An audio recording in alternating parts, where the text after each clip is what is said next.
Johnson County, which will be up for SACS review next year.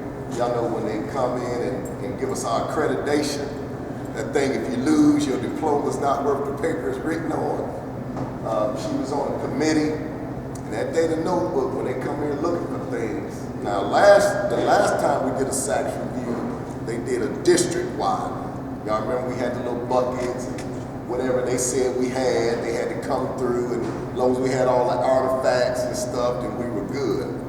We're not sure if they're gonna do a district one or a school. If they do a school one, then it's on us to show that we've been doing what we said we've been doing. The only way to show that is they have to see artifacts, they have to see proof. Just the word of mouth is not going to get it. And Audra sent me kind of the stuff, and I was looking at it. The data notebook has a lot of things in it if it's done right, which will cover a lot of areas. Because they want to know, you know, how do we formatively assess? How do we assess people? How do we, you know, I think the lady said the ticket out the door is, ticket out the door is one, but we first got started there in abstract. Same with all standard that's geared towards manipulating, using the results, like using your data. So we've just got to make sure we have a firm plan in place of how we use our data so we won't get into trouble. when you look at your data notebook, if you're filling that out right, at the bottom, you have where you did your formative assessment. Then at the bottom, you're already saying what you did with the results of your formative assessment. If y'all remember when the state came and did Miss Moore, and she opened that data notebook, she was very, very pleased with what she saw. So it has to be something that we do. And they also want to question the students. You want to tell them a little bit about how that? In the past, we could just kind of pick the students we wanted them to talk to and tell them, okay, meet in the library at 1 o'clock. But now the way SACS works, they just go into classrooms, they give them all the evaluators on a slip of paper, and you are free to give it to whoever you want to. So we know our love, they'll give it to our lovely. So we have to make sure that we have everything in place, because I will tell you one of the things that they said in the children, when we talk to children, oh, we just started doing this 2 weeks ago. Oh, they just started talking about y'all about a week ago. I mean, kids actually said that. So we want to make sure that we're not just bringing new things on them, things that not great has for us to do. With our data notebooks, we just need to make sure that we're doing them so that it's firmly in place by the time the team gets here. You know, we run our mission and vision on the announcements, you know, every morning. Now, of course, you know, it'll be our luck, they'll pick a student that don't even look at the mission and vision. But if they pick 10 of them and 8 of them say yes every day on the announcements, then we're fine. But all of those things that we do, make sure we're not speeding through the announcements, because they'll tell that. You know, I got a note from a student that says their teacher goes straight to don't even watch announcements, she just goes straight to the end. Okay, so make sure that we're, you know, letting them look at the mission and vision statement, and they're hearing it every day. You know, at the end, we're addressing, you know, the discipline. If you got a problem, a situation, we're even addressing bullying. Okay, that time is allotted for announcements. So we need to let them hear the announcement, because there's a lot of information in those announcements that they may be asked that question on how often we do it. And that's just the way we do, that's just the way we're supposed to be doing business, everybody. So we shouldn't have kids saying that, oh, they just start doing formative assessments 2 weeks ago before y'all got here. You know, that's just the way we should be doing business. Or they shouldn't be, well, they hadn't, you know, they just started reteaching and reassessing. They just started talking about that. Well, that should be just the way we do things, okay?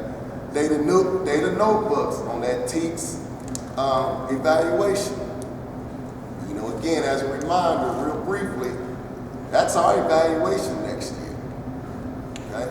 So data notebooks, number 5 and 6, or is it 6 and 7? One of the two. The only way you get that information is talking about assessments. The only way you get that information is through a data notebook. Number 2, when it talks about planning, one of the ways you get that information is with an updated lesson plan. Number 10, when they talk about community communication, the only way you get that, the only way we know you're doing it is through some type of phone log or things like that. You know, putting down there, well, I send home parent letters. Well, we all do that. But you gotta keep your logs current. You know, these are all these things that's part of your evaluation next year. And it is what it is. And it's the totality of it. And the reason I'm saying this because we got to get our minds saying that it's happening, and that's the way it is. That's the 5 that I just did a walkthrough on the other day. You know, I asked them to bring their data notebooks, and that's the way we're going to be assessed next year. So start, you know, doing that paradigm shift and getting your mind set, because at the end of the year, the totality of the data, and when you look at the, I think we pull right at the end, we'll show y'all how it just keeps it all calculated on the electronic platform. And at the end of the year, when I open it up, I mean, it's just going to tell me proficient, need improvement or whatever. And then you get your final evaluation based off of that information. Yes, ma'am.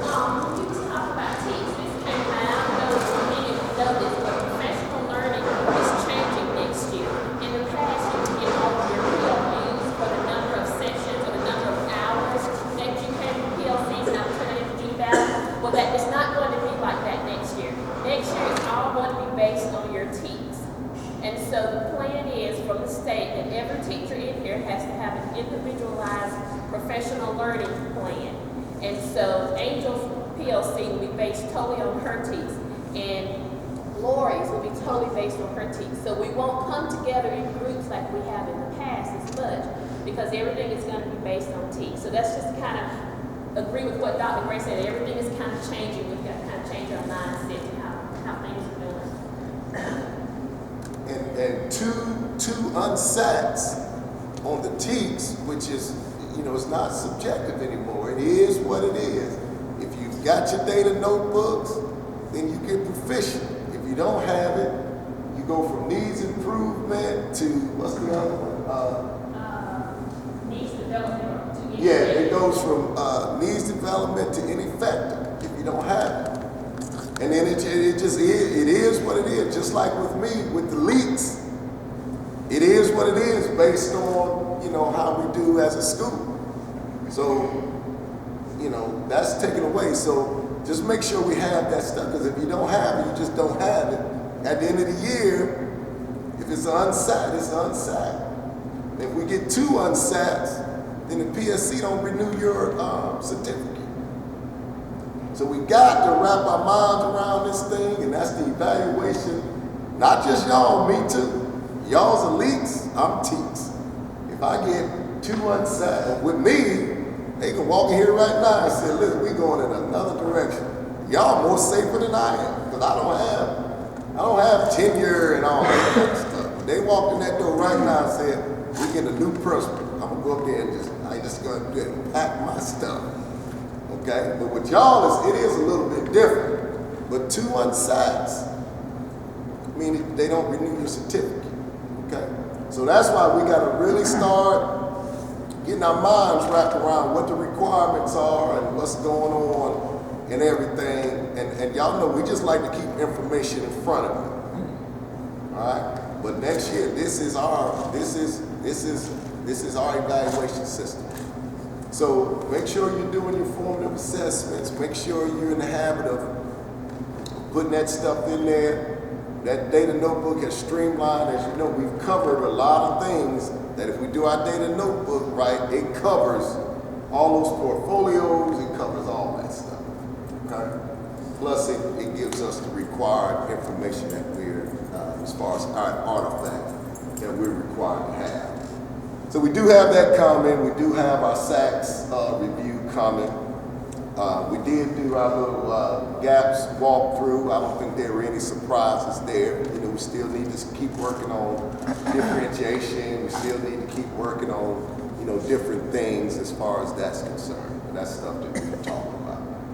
Anything else going on that we need to discuss? Any concerns or anything that need to be discussed into the whole faculty? I'm gonna let y'all go. I know some of y'all struggling. I'm gonna let you go. I know it's been a long day. Thank the prom committee. Those of you that's for the prom committee. Did an outstanding job with the prom. The premiere went off without a hitch. It's getting bigger and bigger. Don't y'all agree? I think we're getting a lot more. We got to figure this thing out. We're not start sitting chairs on the floor because that one side was full and that one little section against the wall was full. Kids seem to enjoy it.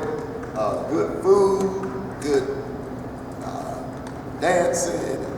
You know, we're still working on those gowns. As far as our girls, it's a little bit blessed, but we'll keep working on that. We'll keep working on that. But all in all, great job, and certainly thank the prom committee. It was Robson for spearheading that. I got some that's on it every year, and you all know who you are. I'm afraid if I start naming them, I'm gonna leave somebody out, but you know who you are, and we really, really do appreciate you. That thing went off very, very well. And I think for the first time when we crown the king and queen, I think everybody left. Usually we have a couple couples hang around and hold us here till 11:30, but I think this time it cleared out. Parking lot's pretty much empty by 10:20. Yeah, Yep. and we usually crown them at 10:30.